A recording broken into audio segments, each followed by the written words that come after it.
حضرت آدم علیہ کا جب پتلا بنایا گیا مٹی سے، تو اللہ تبارک و تعالیٰ نے جبریل امین کو حکم دیا کہ زمین سے مٹی لائی جائے. ٹھیک ہے. ایک بات ہمیشہ یاد رکھیں، یہ بڑی کمال کی بات ہے کہ ہم سب کی مٹی وہیں سے لی گئی ہے جہاں پر ہماری تدفین ہونی ہے. اچھا. انسان کی یعنی جب مجھے جہاں دفن ہونا ہے، جہاں قبر بنے گی، وہیں کی مٹی سے انسان کو بنایا گیا. ٹھیک ہے، یہ قدرت کا ایک بڑا خوبصورت اصول ہے.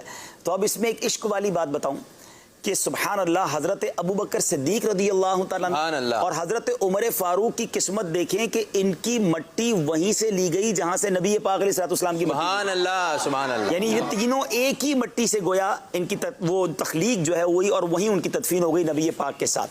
اللہ کرے ہماری مٹی بھی مدینے کی ہو اور ہمیں وہیں تدفین نصیب ہو. اچھا، اب آتے ہیں دوسری بات.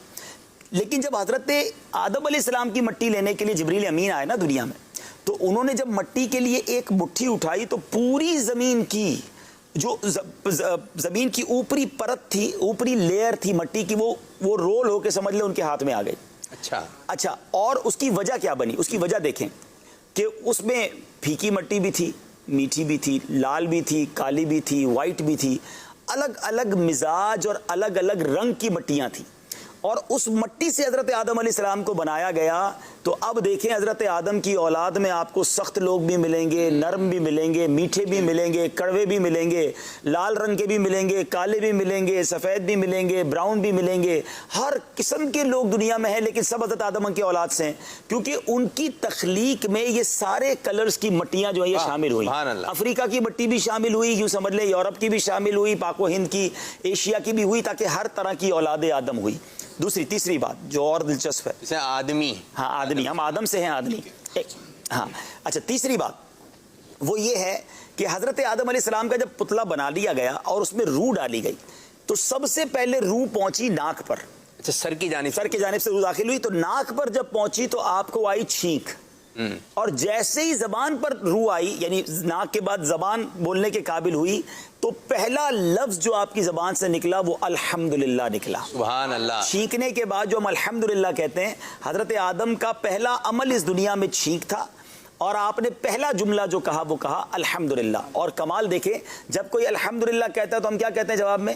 یرحمک اللہ. لیکن حضرت آدم علیہ السلام نے جب الحمدللہ کہا تو اس وقت جواب دینے والا تو کوئی نہیں تھا، تو اللہ تبارک و تعالیٰ نے یرحمک اللہ. سبحان اللہ سبحان اللہ. ٹھیک ہے. اچھا، پھر حضرت آدم علیہ السلام کا جب پتلا بن گیا نا، تو شیطان کو جب پتا چلا کہ اللہ تعالیٰ نے اپنا خلیفہ بنایا اور اب اس کو زمین پر بھیجا جائے گا اور اس کو یہ تعظیم دی جائے گی، تو نفرت میں شیطان نے اس پتلے پر تھوک دیا.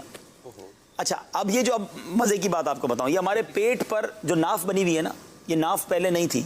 حضرت آدم علیہ السلام کے جسم پر ناف نہیں تھی، ناف مبارک نہیں تھی. شیطان نے جس جگہ تھوکا اس جگہ پر جبریل امین نے اس مٹی کو نکال دیا. اس حصے کو نکالا تو یہ بیلی بٹن جس کو انگریزی میں کہتے ہیں، جو ہمارا ناف کے جگہ جو چھوٹا سا سوراخ ہے، یہ بن گیا. اچھا، اب اس مٹی سے کیا بنا؟ تفسیر روح البیان میں یہ ہے کہ اس مٹی سے کتا بنایا گیا. اچھا، اس جو چھوٹا سا پیس آف دا سینڈ تھا اس سے بنایا گیا کتا. مٹی سے بنا. اب ذرا سنیں تو صحیح. اب کتے میں 3 عادتیں ہیں. وہ انسان کا دوست بھی بن جاتا ہے، یہ بات بھی، انسان کو کاٹتا بھی ہے، یہ بھی ہے، اور ساری رات جاگتا بھی ہے. ٹھیک ہے، علماء نے اس کی تینوں کی وجہ بتائی. یہ کاٹتا اس لیے ہے کہ شیطان کے تھوک اس میں شامل ہے. یہ انسان کا دوست اس لیے جلدی بن جاتا ہے، قریب اس لیے آ جاتا ہے کہ اس میں حضرت آدم والی مٹی بھی ہے. اور یہ ساری رات جاگتا ہے اس لیے کہ جبریل امین کے ہاتھ لگے ہیں. سبحان اللہ. تو یہ وہ باتیں ہیں جو یہ سمجھیے واقعہ تو انبیاء کا ہی ہے، لیکن شاید یہ باتیں نیو ہوں گی ہمارے ناظرین کے لیے، انٹرسٹنگ بھی ہیں، اور یہ معلومات کتابوں میں پڑھیں تو ملتی ہیں. تو اللہ پاک ہم سب کو اور انبیاء کرام کا فیضان نصیب